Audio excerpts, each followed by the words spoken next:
Hello and welcome to this week's Wild Spirits News. My name is Sibylle and today's subject is, do you have to hit rock bottom? We all love inspirational stories. Stories of somebody who was in dire straits and really turned everything around. When I first started in my business, it was a bit tough for the first years because I was still in a very demanding daytime job, a very tiring job, and very often I just didn't have this. I was just so tired and I just couldn't kick myself into action and into actually working in the evening.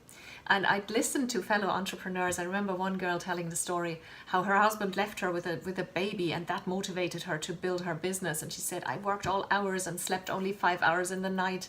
And whenever I thought I couldn't go on, I'd look at my girl, and that would be, my little girl would give me the motivation to keep going. And I remember thinking, if I had a good reason like that, I'd be more active myself. It would be easier for me to build my business. Do we need this in order to really make changes and to stick with it? Are we like addicts? You may have heard that. People say that of alcoholics, that they have to end up in the gutter at some point in order to wake up and actually make the change. My answer is no, we don't need that. And so your mission today is to learn how to find your motivation to pursue your passion or build your business or get into shape or whatever it is that you're really wanting to do, and to find that motivation without having to go through a catastrophe first. Your first task is to learn about the nature of motivation.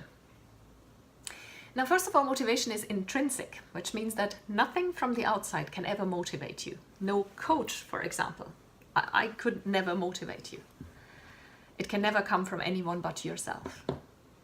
That sounds like bad news at first, but it's actually good news because there are ways in which there are things that you can do in order to create motivation. There are certain actions and certain attitudes that lead to motivation, that make humans want to do things. I'll give you a couple of examples. The first is seeing the glass as half full, the famous positive mindset. By the way, this goes against our very nature as humans. That's why we need to cultivate it. I'll talk about that a little later, but just very briefly. From an evolutionary standpoint, from a survival standpoint, we have, for the largest part of our history as humans, needed to become much more aware and to be much more aware of anything negative, because that might have meant death than anything positive. And that's why to this day, when we live in a relatively safe environment, we are still so focused on the negative by nature. So in order to change that, we have to do something about it consciously. The second thing is taking consistent action that leads to motivation. Consistency is the key here, and funnily enough, the studies have found that it does not matter, it does not make the slightest difference to how motivated you'll feel, whether the action steps that you take are very small or very big. That's very interesting, and we'll come back to that later as well. And the third is getting support. Again, by the way, everything I'm saying today is based on very solid science. It's either science of the brain, actual physiological science, or it's psychological behavioral science. It's all been proven over and over and over. And this third one is that we are, as humans, we are social beings. So we are not meant to do everything alone, and we need a support system in order to see anything through. Your second task is to find your why. When I say that, I mean your emotional why. Because that is another thing that science has found out, and I'm not going to go into it. I'm not a scientist myself, so I'm going to put it in really simplified terms. The part of our brain that is connected to action is not connected to the part of our brain that is rational. It is connected to the emotional part of our brain. And if you think about it, that explains a lot.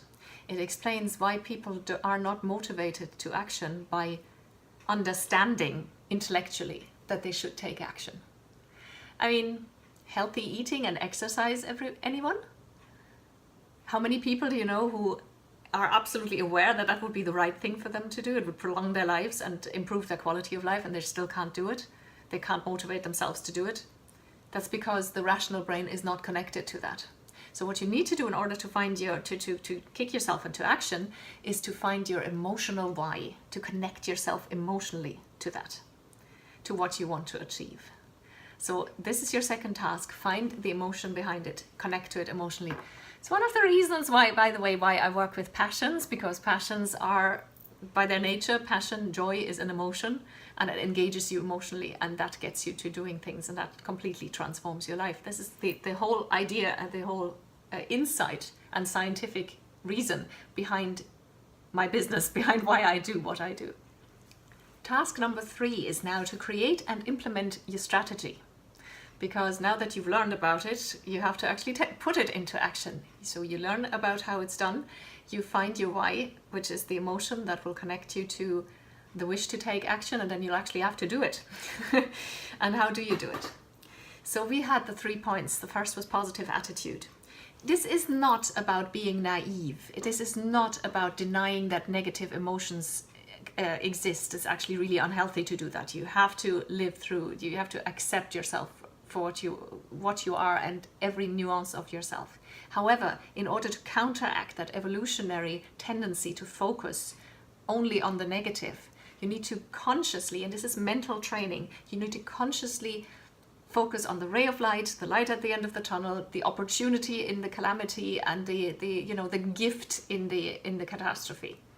And this is a learnable skill. This is not something that your disposition gives you.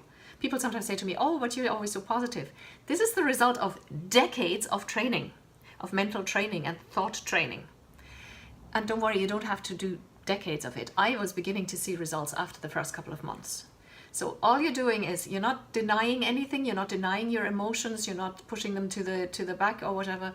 You're just training yourself in every situation to pick out the thing that's good about it and then focus on it and take action on it. So that was the first part. The second, consistent action. This is where coaching comes in. A coach can't motivate you, but coaching is built around the whole principle of coaching. For example, the accountability and also the processes of coaching were developed with this in mind in order to make a human more likely to take action or want to take action. So get a coach, get support. And that's at the same time, the point number 3, getting support. You need a social network. Again, humans are social beings. You need your friends on your side. Join a group online. There are groups for absolutely everything online. Find like-minded people either online or in real life. Surround yourself by people. Join a class or do a course or something, because you're not meant to do everything alone. It's extremely difficult to keep anything up for a length of time without people around you who support you. And that's, again, what science has found out. Your likelihood goes towards 100% to stick with something, and it sinks towards almost 0 if you're not telling anyone and trying to do it all on your own. So this was your mission and your tasks, and now your 4th task, as usual, is to let me know. Where do you stand in all this? Where will you find your motivation? What are your insights from today's video? I'd love to hear from you. Just hit the reply button and email me. I'll get back to you, I promise. I answer every email within about 24 hours, sometimes a lot faster. If you didn't get the link to the video in an email, that means you're not part of the Wild Spirits community yet, and you should join us. Go to wildspiritscoaching.com and fill in the little form there. You can also do a free life audit on that page, and that also, if you fill out the form at the end of the life audit, one of the things that it'll get you is Wild Spirits news. The newsletter is 100% spam free, 1 email per week, that's it. You get lots of additional information other than the link to the video, recommendations of books and other resources, and sometimes special exclusive offers that only my subscribers ever get to see, that nobody else ever sees. So go to wildspiritscoaching.com and subscribe. You can also Google Wild Spirits Coaching. That'll get you to the website as well. Thank you for watching.